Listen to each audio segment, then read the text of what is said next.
Hello friends, welcome to study कर। मैं हूं आपका दोस्त प्रभाकर। आज के इस महत्वपूर्ण लेक्चर में हम डिस्कस करने वाले हैं 19 सितंबर 2023 के मोस्ट इंपॉर्टेंट करेंट अफेयर्स के क्वेश्चन। तो आप इस पूरे लेक्चर को बहुत ही ध्यान से लास्ट तक जरूर देखिएगा। आज का पहला और इंपॉर्टेंट क्वेश्चन है, मुख्यमंत्री लाडली बहना आवास योजना किस राज्य में शुरू की गई है? आंसर हो जाएगा मध्य प्रदेश। तो मध्य प्रदेश के जो चीफ मिनिस्टर हैं शिवराज सिंह चौहान, उन्होंने भोपाल में मुख्यमंत्री लाडली बहना आवास योजना का उद्घाटन किया है। दोस्तों, कुछ समय पहले मध्य प्रदेश में मुख्यमंत्री लाडली बहना योजना शुरू की गई है और अब मुख्यमंत्री लाडली बहना आवास योजना शुरू की गई है। दोस्तों, इस मुख्यमंत्री लाडली बहना आवास योजना के अंतर्गत वो परिवार शामिल होंगे जिनके पास पक्की छत वाले मकान नहीं है या 2 कमरे से कम के कच्चे मकान में वो रहते हैं। तो ऐसे परिवारों को पक्के मकान उपलब्ध कराए जाएंगे। दोस्तों, बात आई है मध्य प्रदेश की, तो मध्य प्रदेश के गवर्नर याद रखिएगा मंगू भाई छगन भाई पटेल हैं और मध्य प्रदेश में सीखो कमाओ योजना भी शुरू की गई है। मध्य प्रदेश में एक नेशनल पार्क है, कुनो नेशनल पार्क, जहां पर चीतों का संरक्षण किया जा रहा है। अब हम कुछ प्रमुख योजनाएं डिस्कस करते हैं, जैसे सशक्त महिला ऋण योजना हिमाचल प्रदेश में शुरू की गई है। अमृत भारत स्टेशन योजना दक्षिणी रेलवे के द्वारा शुरू की गई है। अन्य भाग्य योजना कर्नाटक सरकार के द्वारा। सीएम लर्न एंड अर्न योजना मध्य प्रदेश सरकार के द्वारा शुरू की गई है। गृह ज्योति योजना कर्नाटक सरकार के द्वारा। पॉलिटेक्निक चलो अभियान उत्तर प्रदेश सरकार के द्वारा। नंद बाबा दुग्ध मिशन योजना उत्तर प्रदेश सरकार के द्वारा। इसके अलावा नमो शेतकरी महासम्मान योजना महाराष्ट्र सरकार के द्वारा शुरू की गई है। आप इस पूरे लेक्चर को बहुत ही ध्यान से लास्ट तक देखिएगा। लास्ट में आपसे एक क्वेश्चन पूछा जाएगा जिसका आंसर कमेंट बॉक्स में देना है।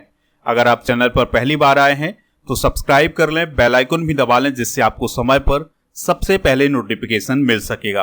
पीडीएफ के लिए आप हमारे टेलीग्राम चैनल से जुड़ जाइएगा। टेलीग्राम पर जाना है, स्टडी कर ऑफिशियल सर्च करना है तो आपको चैनल मिल जाएगा। चैनल को ज्वाइन करेंगे तो आपको पीडीएफ भी मिल जाएगा। दोस्तों, अगर आपको लेक्चर पसंद आता है तो आप इसे लाइक करें, शेयर करें सभी दोस्तों को सभी सोशल मीडिया प्लेटफॉर्म पर। नेक्स्ट क्वेश्चन है, सरपंच संवाद ऐप किस राज्य सरकार के द्वारा लॉन्च किया गया है? आंसर हो जाएगा असम सरकार के द्वारा। तो असम के जो राज्यपाल हैं गुलाब चंद कटारिया जी, उनके द्वारा सरपंच संवाद ऐप को लॉन्च किया गया है।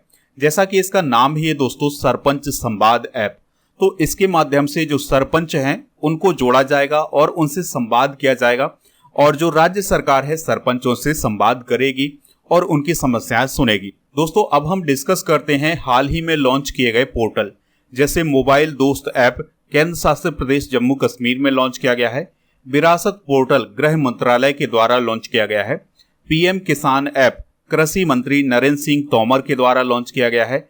अरुण पोल ऐप अरुणाचल प्रदेश पुलिस के द्वारा लॉन्च किया गया है। युवा पोर्टल विज्ञान प्रौद्योगिकी मंत्री जितेंद्र सिंह के द्वारा लॉन्च किया गया है। संचार साथी पोर्टल दूर संचार विभाग के द्वारा लॉन्च किया गया है। इसके अलावा मेरी लाइफ ऐप पर्यावरण मंत्री भूपेंद्र यादव जी के द्वारा लॉन्च किया गया है और साथी पोर्टल को कृषि मंत्रालय के द्वारा लॉन्च किया गया है। तो ये है हाल ही में लॉन्च किए गए कुछ ऐप और पोर्टल। दोस्तों, बात आई थी यहाँ पर असम की, तो असम की जो कैपिटल है वो है दिसपुर। मुख्यमंत्री हैं हेमंता बिश्वा शर्मा। राज्यपाल हैं गुलाब चंद कटारिया। विधानसभा की यहाँ पर 126 सीटें हैं, लोकसभा की 14 सीटें हैं और राज्यसभा की 7 सीटें हैं। यहाँ का राजकीय पशु याद रखिएगा भारतीय गैंडा है। अब आपके लिए एक सवाल है जिसका आंसर आपको कमेंट बॉक्स में देना है, काजीरंगा राष्ट्रीय उद्यान कहाँ है? तो जो भी इसका राइट आंसर हो कमेंट बॉक्स में जरूर बताइएगा। तो इसी प्रकार से बीच बीच में आपसे सवाल पूछे जाएंगे, उनके आंसर भी आप कमेंट बॉक्स में जरूर बताइएगा। आज का सबसे महत्वपूर्ण प्रश्न है, शांति निकेतन किस राज्य में है जिसे यूनेस्को विश्व धरोहर स्थल घोषित किया गया है? आंसर हो जाएगा पश्चिम बंगाल। तो दोस्तों, आप यकीन मानिएगा कि आने वाले जितने भी एग्जाम होंगे उसमें ये क्वेश्चन पूछा जाएगा, तो आप इसे नोट जरूर करिएगा। तो शांति निकेतन पश्चिम बंगाल में स्थित है और इसे यूनेस्को विश्व धरोहर स्थल घोषित किया गया है। दोस्तों, Shanti Niketan world heritage list में शामिल होने वाला भारत का 41वां स्थल है, यानी भारत की 41वीं धरोहर है शांति निकेतन, जो कि वर्ल्ड हेरिटेज लिस्ट में शामिल हुई है। तो अभी हाल ही में सऊदी अरब में वर्ल्ड हेरिटेज कमेटी की मीटिंग हुई थी और इस मीटिंग में ये फैसला लिया गया कि जो भारत का शांति निकेतन है उसे वर्ल्ड हेरिटेज लिस्ट में शामिल किया जाए। दोस्तों, शांति निकेतन की बात करें तो यह पश्चिम बंगाल के बीरभूम जिले में स्थित है। 1863 में शांति निकेतन की शुरुआत रविन्द्रनाथ टैगोर के पिता देवेंद्र नाथ टैगोर के द्वारा एक आश्रम के तौर पर की गई थी। फिर 1901 में रविन्द्रनाथ टैगोर ने इसे प्राचीन भारत के गुरुकुल सिस्टम पर आधारित रेजिडेंशियल स्कूल और आर्ट सेंटर में बदल दिया था। इसके अलावा दोस्तों 1921 में रविन्द्रनाथ टैगोर जी के द्वारा यहाँ विश्व भारती की स्थापना की गई थी। फिर 1951 में विश्व भारती को सेंट्रल यूनिवर्सिटी और राष्ट्रीय महत्व का संस्थान घोषित किया गया था। तो ये जानकारी है शांति निकेतन से रिलेटेड। दोस्तों, भारत में यूनेस्को विश्व धरोहर स्थल की स्थिति को जान लेते हैं। तो भारत में 41 विश्व धरोहर स्थल हैं, जिसमें से 33 सांस्कृतिक हैं, 7 प्राकृतिक हैं और एक मिश्रित प्रकार का स्थल है। जो मिश्रित प्रकार का स्थल है वो है कंचनजंगा राष्ट्रीय उद्यान। दोस्तों, भारत विश्व में स्थलों की संख्या के मामले में 6ठे स्थान पर है। इसके अलावा भारत की अस्थायी सूची में 52 साइटें शामिल हैं, यानी कि जो यूनेस्को विश्व धरोहर स्थल की अस्थायी सूची होती है उसमें भारत के 52 स्थल शामिल हैं। चलिए दोस्तों, भारत के कुछ प्रमुख विश्व विरासत स्थल भी डिस्कस कर लेते हैं। जैसे आगरा का किला उत्तर प्रदेश में है और ये 1983 में विश्व विरासत स्थल घोषित किया गया था। एलोरा की गुफाएं महाराष्ट्र में है, ये भी 1983 में ही विश्व विरासत स्थल घोषित की गई थी। अजंता की गुफाएं महाराष्ट्र में है, ये भी 1983 में। इसके अलावा ताजमहल उत्तर प्रदेश में है, इसे भी 1983 में विश्व विरासत स्थल घोषित किया गया था।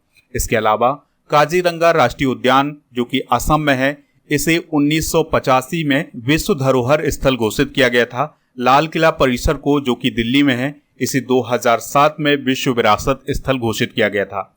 दोस्तों, जयपुर शहर जो कि राजस्थान में है, इसे 2019 में विश्व विरासत स्थल घोषित किया गया था। और धौलावीरा जो कि गुजरात में है, इसे 2021 में विश्व विरासत स्थल घोषित किया गया था। दोस्तों, 2021 में एक और प्रमुख स्थान था जिसे विश्व विरासत स्थल घोषित किया गया था, वो था रामाप्पा मंदिर। तो ये रामाप्पा मंदिर कहाँ है दोस्तों? तेलंगाना में। तो इसे भी 2021 में विश्व विरासत स्थल घोषित किया गया था। अब हम बात करते हैं यूनेस्को की। तो यूनेस्को की स्थापना 16 नवंबर 1945 को हुई थी और यह संयुक्त राष्ट्र की एक विशेष एजेंसी है। इसका मुख्यालय पेरिस में है और पेरिस कहाँ है? फ्रांस में है। दोस्तों, यूनेस्को के पूरे विश्व में 50 से अधिक क्षेत्रीय कार्यालय हैं। इसके जो सदस्य हैं वो हैं 193 और इसका उद्देश्य है सभी के लिए गुणवत्तापूर्ण शिक्षा और उन्हें उम्र भर सीखने के लिए प्रेरित करना है। नेक्स्ट क्वेश्चन है, भारत के द्वारा कितने सुखोई MU-30 MKI विमान खरीदने का फैसला लिया गया है? आंसर हो जाएगा 12। तो भारतीय वायुसेना के लिए 12 सुखोई विमान खरीदे जाएंगे। तो अभी हाल ही में रक्षा अधिग्रहण परिषद ने भारतीय वायुसेना के लिए 12 सुखोई विमान खरीदने के सहित 45,000 करोड़ रुपए के प्रस्तावों को मंजूरी दी है। दोस्तों, ये जो भारतीय वायुसेना के लिए 12 सुखोई विमान खरीदे जाएंगे, इनका निर्माण भारत में हिंदुस्तान एरोनॉटिक्स लिमिटेड यानी HAL के द्वारा किया जाएगा और ये जो विमान होंगे इसमें 60% स्वदेशी सामग्री का इस्तेमाल किया जाएगा। और दोस्तों, ये भारतीय वायुसेना के सबसे आधुनिक विमान होने वाले हैं।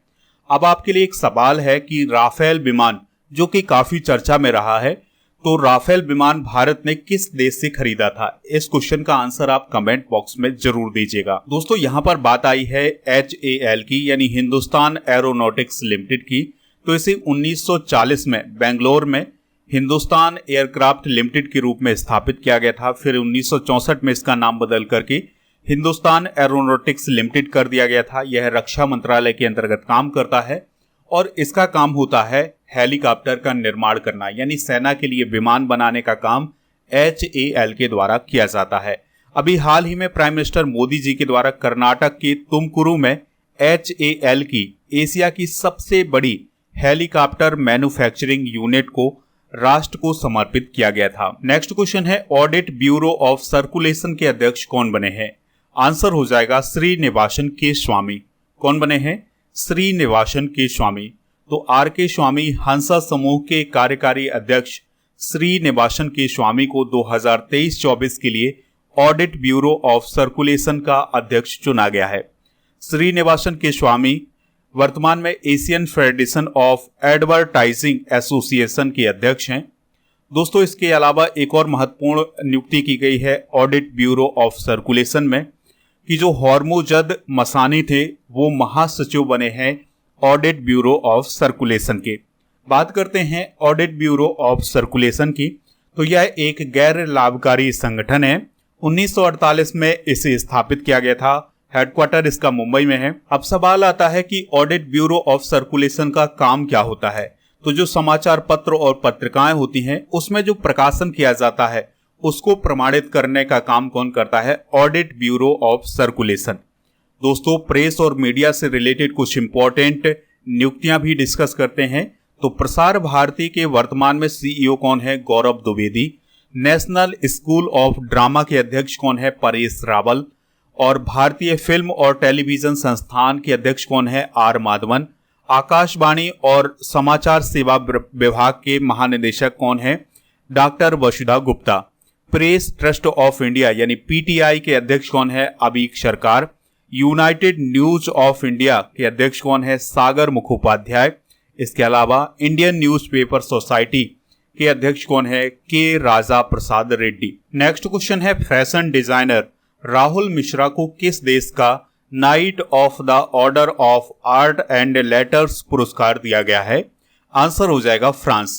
तो फ्रांस की गवर्नमेंट के द्वारा अभी हाल ही में night of the order of Art and letters पुरस्कार से राहुल मिश्रा को सम्मानित किया गया है। दोस्तों, यह पुरस्कार राहुल मिश्रा को कला और डिजाइन के क्षेत्र में उनकी उत्कृष्ट उपलब्धियों के लिए दिया गया है। दोस्तों, जो Knight of the order of Art and Letters है इसे सेवेलियर डे ला आर्डे डेस आर्ट्स एट डेस लेट्रेस के नाम से भी जाना जाता है। यह थोड़ा सा नाम जटिल है तो इसे आप नोट कर सकते हैं।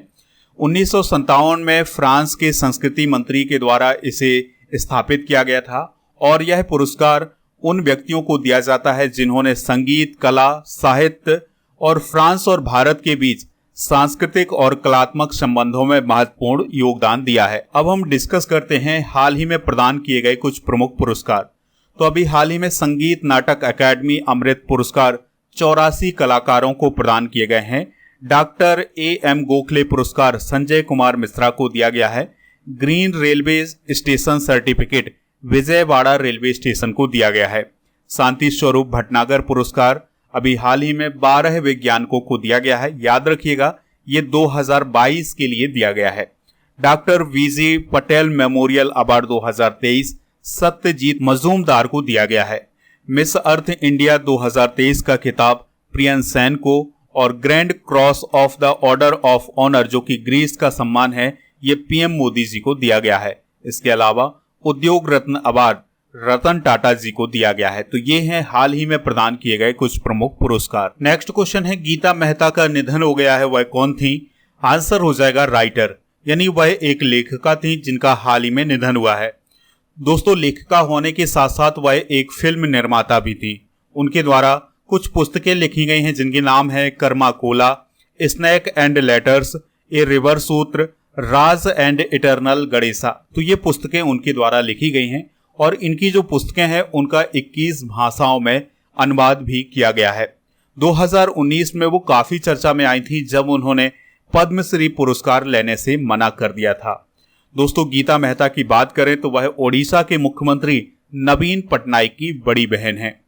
अगला क्वेश्चन है, एला वेलारिवान ने ISSF विश्व कप शूटिंग में कौन सा मेडल जीता है? तो उन्होंने गोल्ड मेडल जीता है।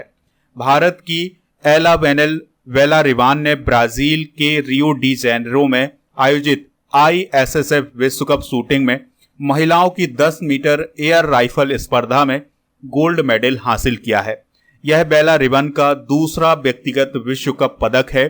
2019 में उन्होंने रियो में 10 मीटर एयर राइफल में गोल्ड मेडल जीता था। यहाँ पर बात आई है ISSF की, तो इसका फुल फॉर्म होता है international shooting sport federation.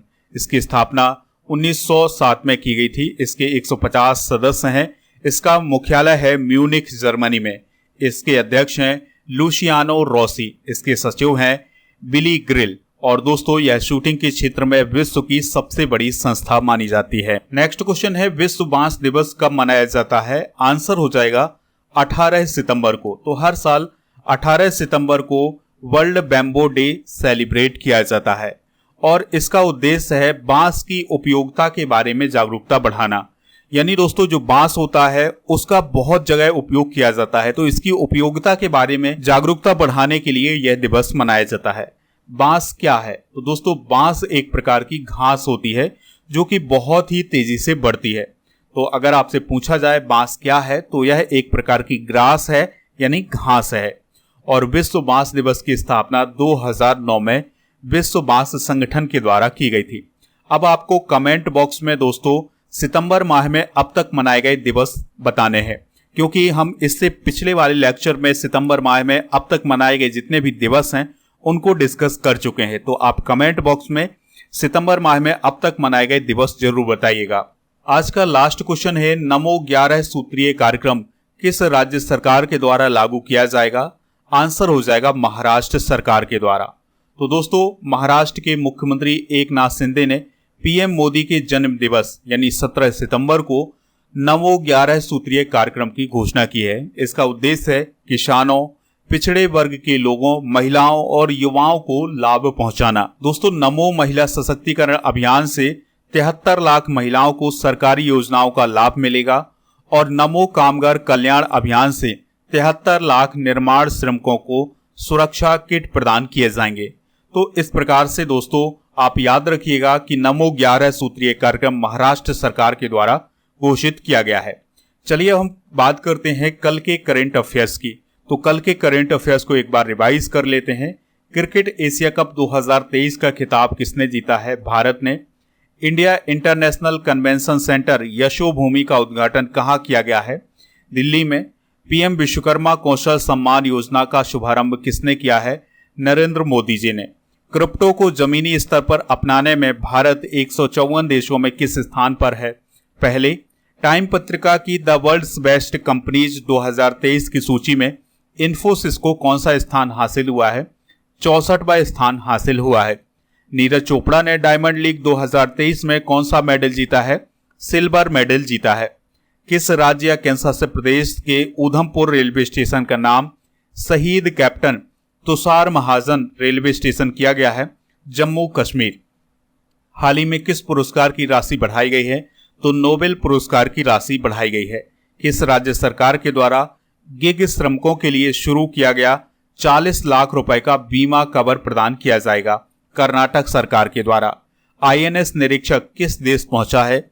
Answer हो जाएगा श्रीलंका। तो ये थे कल के करंट अफेयर्स के क्वेश्चन। दोस्तों आज के जनरल नॉलेज के पिटारे में हम डिस्कस करेंगे विश्व के प्रमुख घास के मैदान। कई बार एग्जाम में यहां से क्वेश्चन बनता है, तो आप इन्हें नोट जरूर करिएगा। सवाना घास के मैदान अफ्रीका में पाए जाते हैं। लानोस घास के मैदान वेनेजुएला और कोलंबिया में। पेरीज घास के मैदान अमेरिका और कनाडा में पाए जाते हैं। पंपास अर्जेंटीना में। बेल्ड दक्षिण अफ्रीका में। डाउन्स ऑस्ट्रेलिया में। स्टेपीज एशिया और यूरोप में। कंपोज ब्राजील में। पटाना श्रीलंका में और पोर्कलैंड घास के मैदान ऑस्ट्रेलिया में पाए जाते हैं। तो ये है प्रमुख घास के मैदान। दोस्तों कल के करंट अफेयर्स में जो क्वेश्चन पूछा गया था उसका आंसर था इंडिया।